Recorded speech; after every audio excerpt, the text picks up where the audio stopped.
Right, let's go back, Caroline, to that speech last night by Pete Hegseth to the military brass, the fat ones as well, at Quantico, because he certainly didn't miss.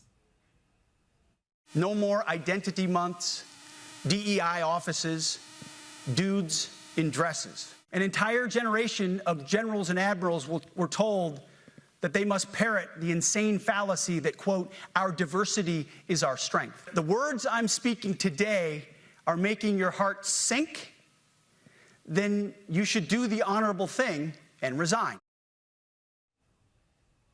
Now, it's really important to underscore this point. He is not saying that women are barred from combat roles. Absolutely. He says, knock yourself out, audition for promotion, but you must meet the same physical standards as everyone else in the field for that test. And he's also saying if you're an out-of-shape man, if you're not strong enough to have a combat role, you won't get one either. And I have to say, these jobs are life and death roles. I back him in 100%.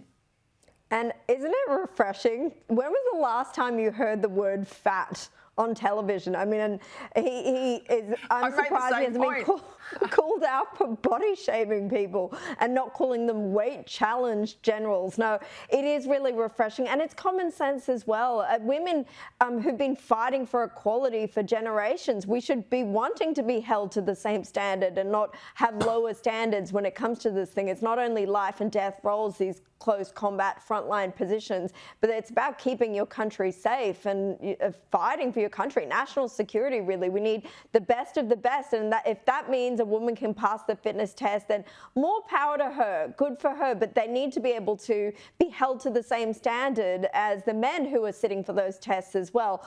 I also note that Trump addressed the crowd too. He said that it's going to be a question of merit and not political correctness when they're making appointments and promotions. That's welcome news as well. And maybe people with beards should also take offence at this, Peter, because there's going to be new grooming standards as well for the military. And Pete Hegseth says he doesn't want any more beardos among his generals and his troops. So maybe they should be as equally offended as any people sticking up for any women who might feel slighted by this. I know, I love it. I love it. I love it. Let's go to that story today that David Christofouli has given a golden handshake. I'm assuming it was because of the contract he had to a bloke called Mike Kaiser, who was under the former Labor administration in Queensland, one of the senior bureaucrats up there, so within the public service.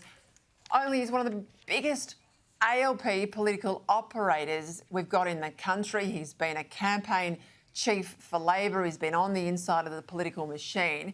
Well, he gets a $400,000 payout by the Queensland taxpayer, and then almost immediately he pockets that money. He gets picked up by Albo and made the bureaucrat-in-chief of the Climate Change Department. Now, help me unscramble this, because Dan Wilde, the political staffer and the public servant don't usually trade jobs like this bloke has for much of his career. Well, that's right, but sadly that is often the case these days, and I think, the era of having a independent, impartial public service is sadly well and truly behind us, and you know this from your time in politics and in and around government. Labor does a very good job of getting their guys in there. That's what they do. When, everywhere you turn, you're tripping over former Labor staffers who are in positions of authority in the public service. Now, I'm sure that there are some who still do the right thing, but at the end of the day, maybe this is the only way you can get rid of these people, because I think if you're a new government coming in, you've got every right to have the people in the positions that you think are going to be needed to carry out your government's agenda. In Queensland, Labor was there for 10 years, so you'd assume that there'd be a lot of Labor appointees and Labor operatives in and around the government. But, certainly I think that this is just further evidence that, sadly, you cannot trust the public service to be independent and impartial. Many of them are political operators but just remember, look, I agree that they should be able to hire and fire and put their people in, or people that they trust that are not going to be advocates for the other side, into these senior public servants' jobs. But I really object to a hardcore political operative like that being appointed into a position like the Climate Change Department. I have no confidence now in anything that's going to come out of that department. It's a $900,000 job. It should be to a senior public servant. who is there to do the public's bidding, not the ALP's work.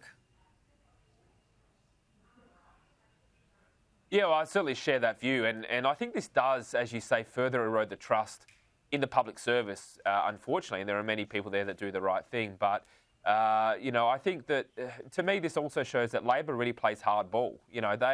When they get into government, they don't muck around. They get their people into positions they want in order to execute an agenda. And I just think that's the reality of modern politics now. And I think the coalition needs to be taking notes. Don't let these people hang around when you get into government, because you've only got one shot to get the job done, and you've got to make sure you've got your people in the top jobs. Yeah, sadly, I think they're dragging politics down, and then the Libs have got to match them on how bastardised the whole thing's become. I'll leave it there. Thank you both.